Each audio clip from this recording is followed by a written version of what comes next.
Okay, so the session I just did, I couldn't film because I need a second person to follow me around and film it all because I'm moving around so much and the camera doesn't follow me and have wheels. So anyhow, what I did is she was over at that gate where Summer was on the other side, and I went to go halter her. And right off the bat, I did get some pinned ears and kind of swinging the head and a stomp. Like, I don't want to. Summer's right here. I don't want to leave. I asked for a touch. She did it. I did not reinforce.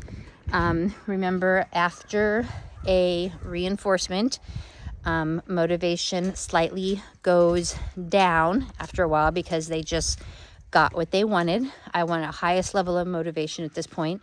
So I bridged, and for those of you that are newer and do not know what a bridge is a way of saying, yes, perfect, what it is you're doing is what I want. It bridges the gap between the behavior that you're trying to increase the frequency of, so the target behavior, and the reinforcement for that behavior. So I use the word brav. So I hand targeted. She touched it perfectly, even though she's pinning her ears and saying, no, I don't want to do this. I bridged, and then that was it. She put her head back down to hang out with Summer, who was eating. They both had hay on the floor right there. And I presented the halter again and said halter. And she's thinking about it and put her head back and paused like an LRS, the least reinforcing scenario that I could possibly do. When she does something incorrect, I don't react, I don't do anything, just kind of ignored it. And then I put the lead rope over her neck, and when I do that, I've yet to ever get any pinned ears or anything at that point. Whenever that rope is over her neck, she doesn't seem to do that. So I put the lead rope over her neck, asked for it again, and from there, she put her head down low, presented the halter down low, and I was able to slip it right over her nose.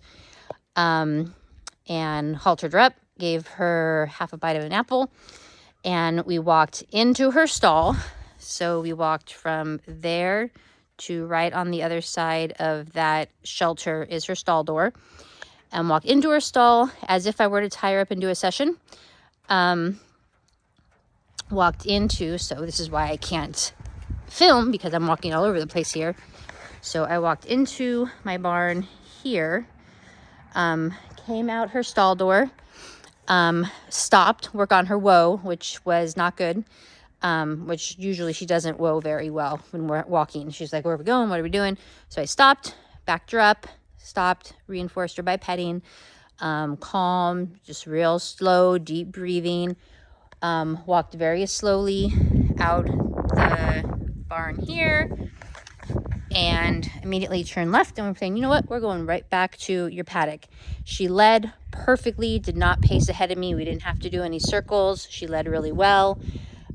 Slow steps. I'm kind of overemphasizing the slow. I'm breathing slow. I'm walking slow. We're walking together. Doing that, she's not walking ahead of me. We're just kind of super chill together, super calm. Got to her gate. She stopped at her gate. She held for me to walk through first, which is definite manners. I say the word gate. I walk through. I say the word gate, then ask her to walk through. She turns and faces me. What she does do sometimes is when I take the halter off, she kind of wants to yank her head out and take off quick. So I'm working on her staying for me to remove the halter off until it's completely clear that it's off, and then she's able to go. So I took it off very slow, bit by bit. I unlatched it first, waited for her to stay, asked for a target, kind of break that down into small steps.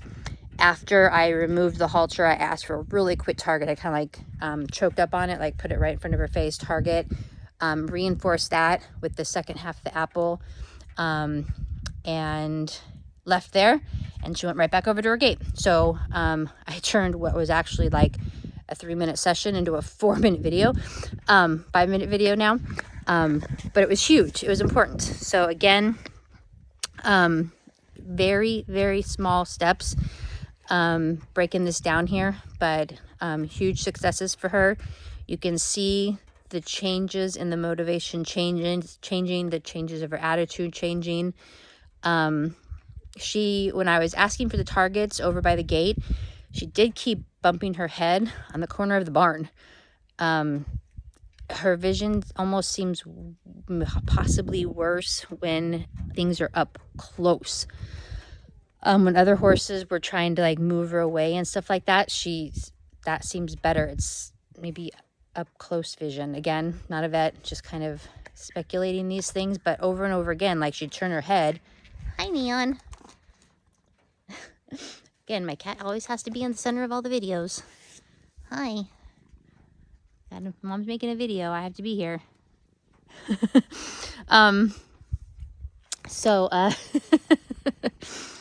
You're such an attention hog. You know, I'll make a video of you one day, I promise. I'm going to teach her to come up on these posts on cue. Anyhow, distraction. You distract so much. Yes, so when things are up close, she bumped her head probably 3 or 4 times during those targets on the corner of the barn, which is pretty darn clear to see. So anyways, really clear, good success. The first time I've seen any of those pin's ears actually in days. Haven't seen those really at all, but the scenario was really, I do not want to halter right now. Summer's right here. We're eating together. Do not ask me to do this now. So as much as I'd like to set them up to succeed, those scenarios are going to happen. They will occur. And so I don't avoid them at the same time. Sometimes those will come up and addressing them needs to happen. And so I kept it very simple and reinforced it huge. Simple session at that. Now she's like, whoa, that's it. Sweet. And she came right back, less than 3 minutes later. So that's it. I'm rambling again because I'm super excited. Okay, bye.